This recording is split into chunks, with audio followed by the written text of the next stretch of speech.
Hi, everyone. Welcome to our Business Tech Talk. I'm Dave, I'm Jeremy. and we're excited to share this segment with you. It's sponsored by Chipola College. And Jeremy is our guest host today, and we're excited to have you, Jeremy. Thanks. Really excited to be here. We have a neat topic. We're talking about just efficiencies in business. We'll talk about battery power and how that's being utilized in automobiles and kind of all vehicles today. So, business efficiency, why is that even important today, Jeremy? Oh, that's incredibly important. If you're not efficient, then you're losing money. So you got to stay efficient to be on the top of the curve. Really, the business environment is based about reducing overhead costs, maximizing returns, trying to increase revenue, all kind of surrounded, focused on serving customers. So giving customers what they want. And it's exciting with vehicles today. I mean, they take this efficiency and have really changed the fuel options available for customers today. Definitely. So, I mean, today it's really an evolving market. You've got more automakers moving to battery electric vehicles and plug-in hybrid vehicles. So, you're talking about an efficiency difference of like 100 miles per gallon equivalent for an electric car versus 100. It's insane. I mean, you're talking about like a normal like gas-powered pickup truck getting maybe 10 miles per gallon, and you've got like your cool long-range Tesla that's got 100. It's kind of insane. Now, speaking of a Tesla, not to put you on the spot or embarrass you, someone I know just got a Tesla. Yeah, Wait a minute. I wonder who that could have That's been. you. That's Yeah, cool. How do you like it? I'm loving it. It's a amazing car. I've got a 2013 I bought used. Sure, it's not as exciting as buying a brand new Model S, but I got to say, it beats everything else on the road, and I'm definitely not biased. Well, I would still be proud of it. I heard the word on the street is there were people just taking pictures of it earlier today. Yeah, there have been a couple, and I got to say, that goes down to Elon Musk's marketing. Tesla doesn't do any marketing because their cars basically do it for themselves. So he's been a leader, a pioneer in many areas, but in regard to just say business efficiency, he's applying it to the space program and all different things he has an interest in, travel, transportation. In regard to vehicles, just that battery life, be able to charge that. I mean, what's the thought of having a type of battery that isn't really just positioned where you would see a traditional battery? It's actually part of the car. It's actually really interesting. And I mean, Tesla in particular spent a lot of time working on their battery management systems, and like their batteries aren't just a dumb battery. It's not like your phone. It's actually smart. It controls itself, and it like is much more long-lived than your average battery. And that's all down to the technology that's involved. And other automakers are getting there too. I mean, you've got like average range is moving up, 200, 300 miles per range on some of these batteries. Some vehicles not as good, but it all depends. And the battery, is it under the car? It goes through the car? It all depends on the car. Okay. So for Teslas, it's like a bottom like frame skate kind of thing.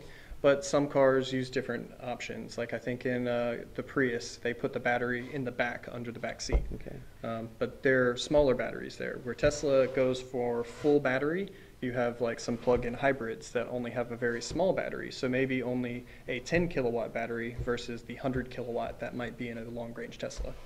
And the performance is still there. I think I'm still getting over, wow, that my neck pain when you took Yeah. off. I mean, It puts you back, and that is all down to the electric motor. So the electric motor has torque right off the start. With a normal combustion engine, you have to actually wait for it to spool up to actually build up that power to get you going. And for an electric motor, there's generally not gears. It's just one gear, it's going, and it's from there to go.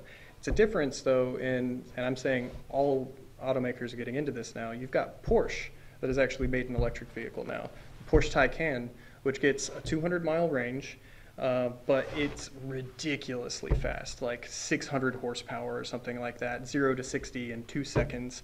And they actually have like a fast charging system set up so that it'll charge from 0 to 80% in like 20 minutes. I hear like Ford is trying to make a hybrid off the Mustang to do kind of a mini SUV. Yeah. So everyone's jumping on board because they see the value for customers. You've got Honda, Hyundai, Kia, Audi, BMW, Chrysler, Chevrolet, all of them, Ford. They're all making electric vehicles now.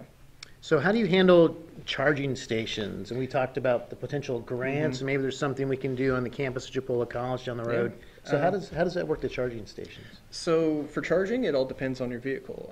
There are public charging options available for basically every electric car. Tesla naturally has their own system set out of superchargers. But then there are other situations. I think ChargePoint, PlugShare, there's a CHAdeMO system set up for other cars that don't have the access to the Tesla system. But you know, every car basically will come with a plug, and you can plug it into a normal outlet and get really slow charge, or plug it into a 240 volt outlet, and depending on how much amperage you have, you can charge even faster. So there are options. So near the campus here at Chipola College in Marianna, Florida, we have Tallahassee not too far away. So Tallahassee, there's good options for charging? Yeah, so Tallahassee's got a Tesla supercharger, and I don't know exactly where they all are, but I think there's not a supercharger here in Marianna yet, but there is one, I believe, about 100 miles away to the west and over in Tallahassee as well. So for Tesla, at least, you have a very wide range. There are, I think, thousands of superchargers available.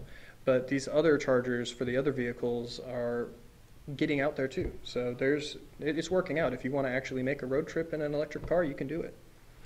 And these efficiencies in the business environment aren't just ending with vehicles. I saw kind of a review of Elon Musk. He was a keynote speaker recently at an Air Force symposium, and he spoke about the future of space exploration. He said it wasn't really just getting to space, but being able to recycle the vehicles that get you there. When you can mass produce those vehicles, that's when you really take that next leap. Yeah, I mean, Elon Musk is a guy that's really going after that efficiency in business, right? Like, he's finding places that are doing things inefficiently and making it better. He's looking at gasoline cars, and it's like, well, I can make a more efficient vehicle. He's looking at rockets, and it's like, well, I can make reusable rockets. He's looking at solar power. He's digging tunnels for cheaper than anybody else can. So it's like, it's all for him about making it efficient and getting that to make money. What's exciting about this topic of improving business efficiency, these are themes that we champion through our programs at Chipola College. And we are so fortunate to have leaders throughout our programs. Jeremy Porter is one of those. I mean, the guy shows up, many of our students, him in particular, with a wealth of knowledge, wealth of experience. And really the goal is just to help someone find their passion, give them the resources needed, and just kind of work with them along that journey together. So consider Chipola College. We have certificate programs in technology. We have associate's degrees in technology and business, and bachelor's degrees. I think, Jeremy, you're pursuing your bachelor's in computer information systems. That's right. So we're excited to have you as your guest host today, and hopefully we'll have some pictures of Tesla S model up on this video that you can see, and thank you. Look forward to visiting with you next time. For sure. Thank you for having me.